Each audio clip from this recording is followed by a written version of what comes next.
So far, we've explored the principles of mentalism, correspondence, vibration, and polarity. Today, we dive into the fifth Hermetic principle, the principle of rhythm.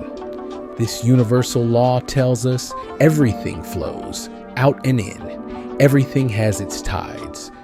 Life moves in cycles, and understanding this flow is key to navigating challenges and manifesting your desires. Let's break it down. So, what is the principle of rhythm? The principle of rhythm teaches us that everything in the universe moves in cycles. Just as the ocean has tides, life has its highs and lows, successes and setbacks, joys and sorrows. This principle reminds us that nothing is permanent, and the pendulum of life always swings back. What's important is how you respond to these rhythms. The Bible echoes this truth in Ecclesiastes chapter 3, verse 1. To everything there is a season and a time for every purpose under heaven. And Galatians chapter 6, verse 9 encourages us, let us not grow weary in doing good, for at the proper time we will reap a harvest if we do not give up. Rhythm teaches us patience, understanding that every low is followed by a high if we stay aligned and faithful. Manifestation isn't linear, it's rhythmic. When you understand life's ebb and flow, you can ride the waves instead of being overwhelmed by them. Neville Goddard often said, don't be disheartened by appearances. When the pendulum swings to a low point, know that it's part of the process and the upswing is coming. Trust in the rhythm and stay focused on your desires. Imagine a surfer riding a wave. They don't fight the tide, they move with it. The principle of rhythm invites us to do the same. Whether you're in a season of waiting or a season of abundance, your ability to stay grounded and focused determines how well you navigate the flow. Psalm chapter 30, verse 5 reminds us weeping may endure for a night, but joy comes in the morning. Rhythm assures us that no matter how dark the night, the dawn will come. And Isaiah chapter 40, verse 31 promises, they that wait upon the Lord shall renew their strength. They shall mount up with wings as eagles. Trusting the rhythm gives us strength to persevere. How do you align with life's rhythm? Recognize the cycle. Identify what season you're in. Are you planting seeds, waiting, or reaping your harvest? Practice patience. Understand that delays don't mean denial. Trust the process and stay committed. Stay consistent. Whether you're in a low or high point, keep taking small, intentional steps toward your goals. Consistency bridges the gap between cycles. Flow, don't force. When resistance arises, don't fight it. Instead, focus on the things you can control. Take a moment now to reflect. What cycle are you in right now? Are you in a season of planting, waiting, or reaping? Write it down and remind yourself that every season has a purpose. Trust that the rhythm of life is moving you toward your desires. Neville Goddard taught, live in the feeling of the wish fulfilled. The principle of rhythm reminds us that even when the pendulum swings to a low, we can anchor ourselves in the higher vibration of our desires. The upswing always comes. Stay rooted in faith. The principle of rhythm teaches us that life cycles are here to guide, not defeat us. When you embrace the flow, trust the process, and stay consistent, you'll find balance even in life's storms. Join me next time for part 6, where we'll explore the principle of cause and effect and how every action shapes your destiny. Until then, remember, every low leads to a high, and every season has its purpose.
minute.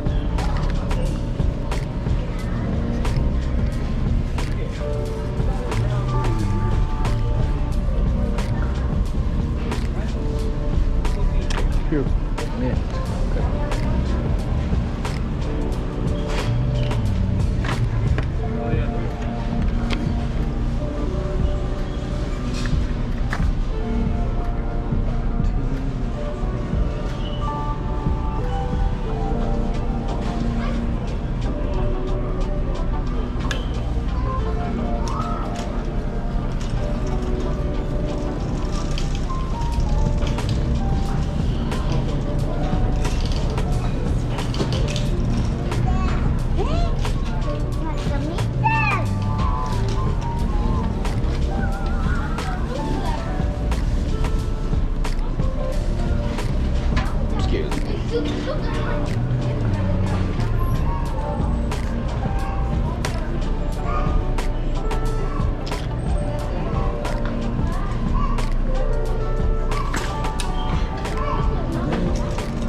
Get is just this one.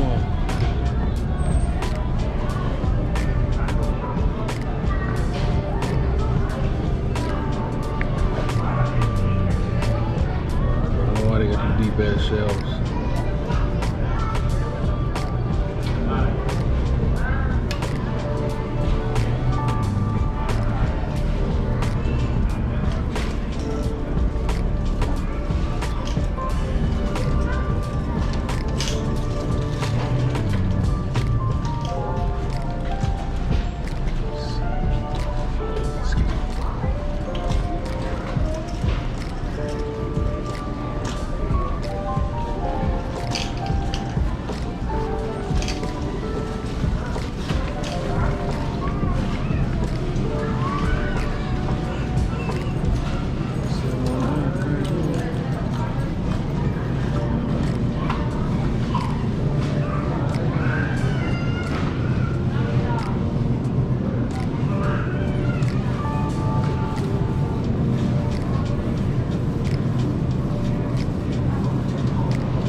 Some green cookies or something.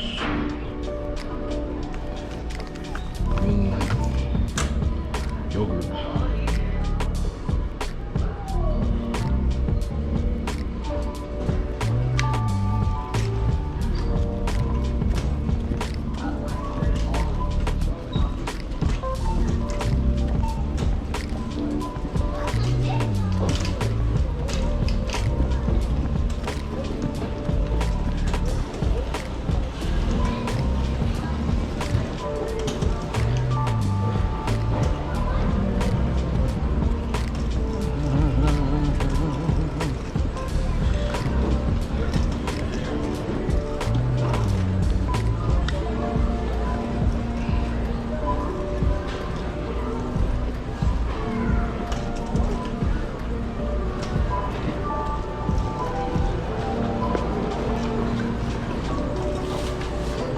I'm gonna just borrow her QR code real quick. How you doing, ma'am? I just want to borrow your code. No, you're fine. I just didn't want to go through that line. I don't blame you. Thank you. I'm gonna go over to 12 bags. Okay. Thank you.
Right back up here and grab the same cart.